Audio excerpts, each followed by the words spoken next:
preocupaba que os curas non utilizaran o galego na liturxia. Non entendía como podían confesar a calquer paisano en galego, porque as confesións as facía un cura en galego, e falaban galego á persoa que confesaban, e en canto subiu ao altar, falaban en castelán. Non podía entender eso. Bueno, hai unha carta dun cura dunha aldea daquel tempo que lle escribe a Benchosei o seguinte: señores, en castelán, non sabemos gallego, un cura, non sabemos gallego para dispensar la divina palabra. Hablamos más palabras castellanas que gallegas a diario. No sueñen ni se metan en donde no les llaman. Nada conseguirán. La lengua vernácula para nosotros es el español. Consigan que el gobierno nos mejore algo el sueldo y les viviremos muy agradecidos. En fin, eu creo que me estou estendendo demasiado, ainda nin siquiera falei da obra de Benchosei. Neste libro eu recollo manuscritos inéditos de Benchosei, por eso o libro se titula Benchosei inédito, e non só as cartas, sino tamén os escritos que el me deixou, independentemente de que deixou algúns libros interesantes nos distintos xéneros. Por exemplo, o seu Catón galego, famosísimo para enseñar aos nenos, é algo que marcou no campo da pedagogía, daqueles anos. Na narrativa escribiu, por exemplo, Andrómenas, contos para o pobo, contos de Fiadeiro. No anterior levaba un prólogo de Eduardo Blanco Amor contra Andrómenas. Na poesía escribiu dous libros, un que se titula Berzas, no que incluye unha epístola poética de Otero Pedrallo e a resposta de Benchosei. Outro libro de poesía é A Dúcia do Frade, un pequeniño libro tamén que contén a seguinte dedicatoria: a grata memoria do bon home que foi Xoán 23, que en sendo papa non se avergoñou da fala da súa terra.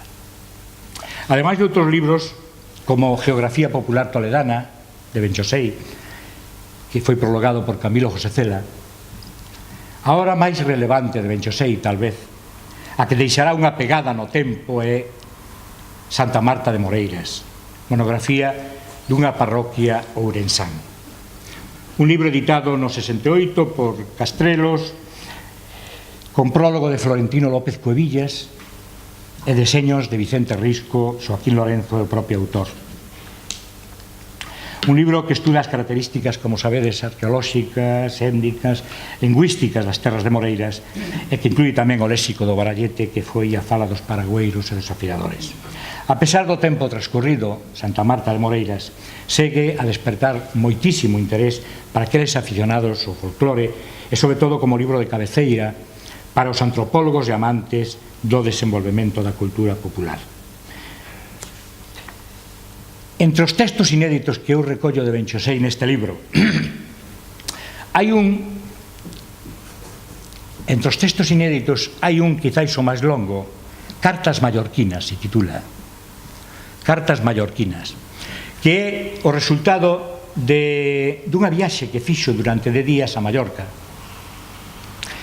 e está estruturado en 10 partes, en 10 secuencias, e me chamou a atención porque encontrei unha carta de Olegario Sotelo Blanco justificando que non podía publicar ese libro. Sintolle unha carta que lle manda a muller de Benchosei. Benchosei xa entrara nesa inactividade intelectual. Entonces Olegario lle dice: sinto moito non poder publicar as cartas mallorquinas que vostede me envía. Seguramente ya se enviou a muller de Benchosei porque lle escribe a ela, pero non nos encaixa na editorial. Pero moito lle agradezco que vamos a publicar as súas cartas desde Marruecos, que levaba un prólogo de Camilo José Cela, que así publicou Olegario Sotelo Blanco.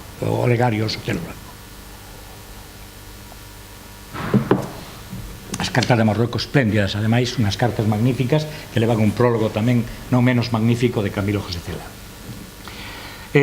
Nestas cartas mallorquinas que describe, pois aí estamos ante o escritor de Benchosei, o escritor viaxeiro, ese que lle gusta tanto a Cela, o escritor que vai describindo as súas andanzas e aventuras, e que nestas cartas de Mallorca Benchosei non esquece vincular todo aquilo galego que vai descubrindo ao longo desta viaxe. Por exemplo, as cousas que desperten a súa curiosidade vainas comparando coas de Galicia, tanto arquitectónicamente como socialmente, os aspectos monumentais, os aspectos arquitectónicos, a paisaxe. Un dos capítulos está dedicado ás covas de Drach, por exemplo, mesmo escribe sobre a costume que empeza a ver naqueles momentos da utilización dos bikinis na costa Mallorca, na Costa Brava. Conta unha anécdota na que se encontran, alguén lle pregunta a un policía, a unhas mozas en bikini, un home que se chega na playa e lle dice: señoritas, aquí non estamos acostumbrados a ver a las mujeres con dos piezas. E ela respóndelle: entonces, ¿cuál de las dos quiere que me quite? Bueno, Benchosei va recollendo aquí unha serie de anécdotas. Fala do día que pasa na casa de Camilo José Cela na Bonanova, en Mallorca. Fala cos amigos que residen en Palma, os galegos que se vai encontrando en Palma. Isto é algo que eu meto neste libro. Hai outros pequenos escritos que poden ser apuntes para desenvolver posteriormente, un que leva por título Aite para lá, no que conta a historia dun quinto galego que lembra a súa moza na aldea de Galicia, mentras fai a instrucción, ele está pensando na moza. É un breve apunte que pode ser que fora desenvolto, pero nunca foi desenvolto posteriormente. Escribe a Comedia da Oliña, unha especie de estrea en Madrid, no Centro Galego. Fai moitos apuntes dos que eu aí transcribo tal cual, pois sobre a irmandade do galeguismo, lembrando como exemplos os enterros de Losada Diegue, de Antón Vilar Ponte. Hai outros dos aspectos que Benchosei ten moita curiosidade, que algúns están inéditos, que é escribir e documentar as características das rúas madrileñas que levan os nomes das cidades galegas. En Madrid, la calle Orense, la calle Vigo, la calle Pontevedra. Entón, a cada unha desas rúas lle dedica un escrito, investigando na orixe, facendo unha descripción minuciosa. El patea esas rúas. E entón, bueno, pois, algunhas delas publicáronse na región na época, naquel momento. E logo, como vos decía, está a correspondencia neste libro que de Benchosei, a correspondencia inédita, na que recollo pois cartas inéditas de Ramón Otero Pedrallo, de Florentino Cuevillas, de Fabeiro, de Jesús Carro, de Paco del Riego, de Antonio Fraguas, de Manuel Torres, de Xoán Nalla, de Manuel Beiras, de Ramón Piñeiro, de Xusús Taboada Chivite, entre outros. En total, 70 cartas. Todas elas son, por tanto, como dicía ao principio, a expresión desta actividade, desta preocupación cultural de todos os remitentes.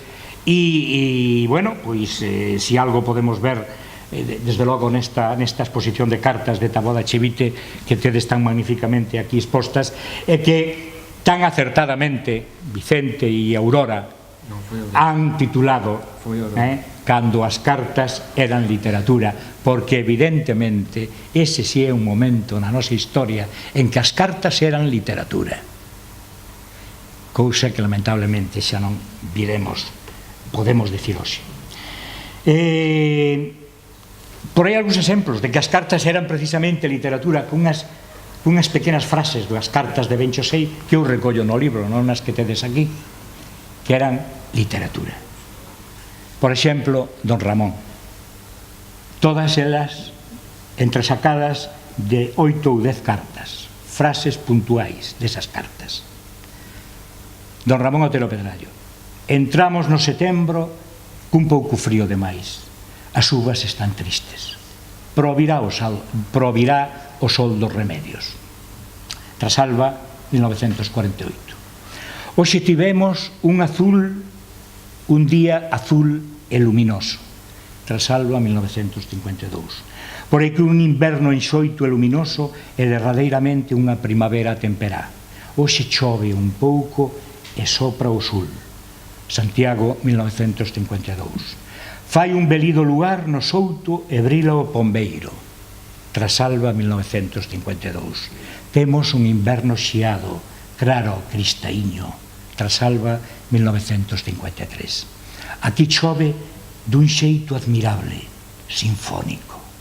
Santiago 1952. Brilan os luceiros como no marzal. Están vizosos os centeos. Ourense 1953. Ben, a última parte que se inclúe no libro son algunhas destas fotografías, non, todas estas fotografías que vemos rapidamente. Hai moitas máis no libro que as que aquí pude traer, porque son as que traía no teléfono. 15 minutos antes pudemos meter, pero evidentemente ca mala calidade do teléfono. Esa é a asinatura, aí está Benchosei, a ver onde está Benchosei, arriba, o terceiro, o cuarto. Esa é a asinatura da cesión, o momento da cesión da casa de doña Emilia Pardo Bazán para a Real Academia Galega, o momento da cesión.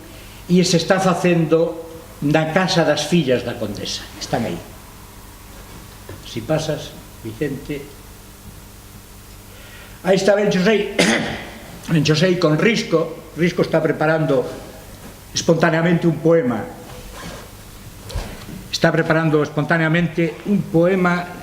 a quen era o...